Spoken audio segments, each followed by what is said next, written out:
नमस्कार मित्रों, आज हम लेकर आए हैं आपके लिए नवरात्रि से संबंधित कुछ महत्वपूर्ण जानकारियाँ।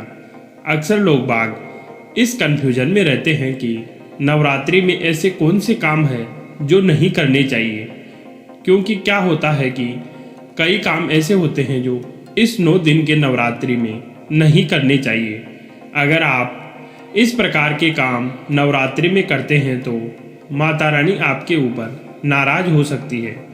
जो नवरात्रि के 9 दिनों तक माता रानी का व्रत रखते हैं और 9 दिनों तक माता के नवरात्रि विधि विधान से करते हैं, तो उनको तो यह काम कतई नहीं करने चाहिए। और जो किसी कारणवश नवरात्रि नहीं कर पाते, उनको भी यह काम नवरात्रि के इस पावन पर्व में 9 दिन तक यह काम नहीं करने चाहिए।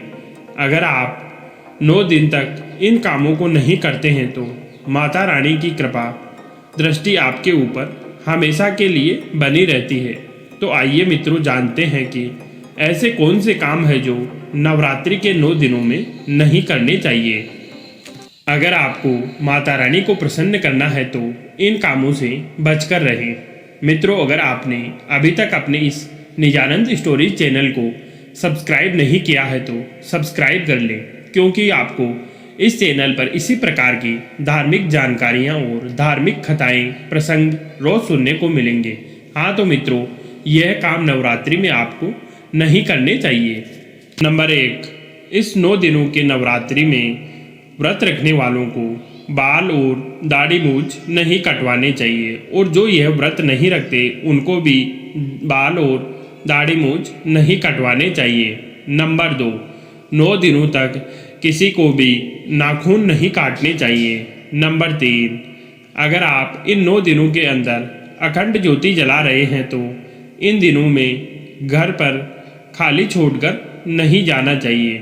आपको घर पर ही रहना चाहिए, उस अखंड ज्योति को खाली नहीं छोड़ना चाहिए। नंबर 4, नवरात्रि में खाने में लहसुन, प्याज और नॉनवेज कभी नहीं खाना चाहिए।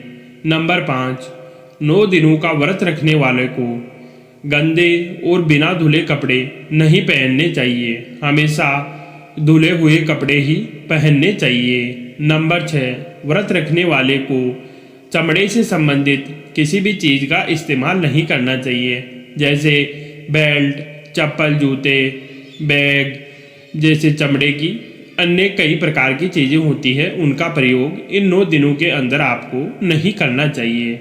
नंबर 7, नवरात्रि में व्रत रखने वाले को 9 दिनों तक नींबू नहीं काटना चाहिए। नंबर 8, व्रत में 9 दिनों तक खाने में अनाज और नमक का सेवन कभी नहीं करना चाहिए, और अगर आप उपवास में कोई सागार वगैरह करते हैं तो उनमें आपको सेंधा नमक का ही प्रयोग करना चाहिए।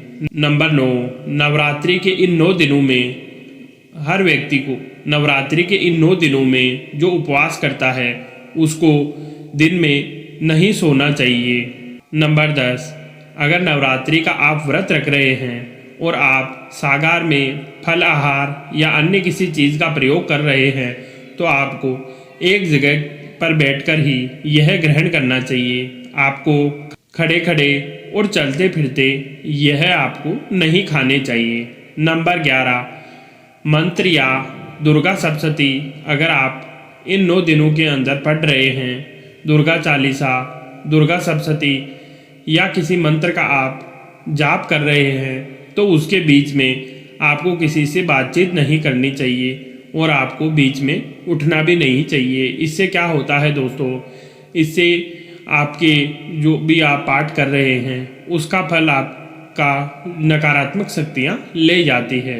नंबर 12, कई लोग क्या होता है कि इन 9 दिनों के व्रत में भूख मिटाने के लिए तंबाकू आदि चीज़ों का प्रयोग करते हैं, तो यह व्रत के दौरान आपको बिल्कुल भी नहीं करना चाहिए। व्यसन से व्रत खंडित होता है। नंबर 13, अगर आप नवरात्रि में 9 दिनों का व्रत रख रहे हैं तो आपको अपने पार्टनर के साथ में नहीं सोना चाहिए।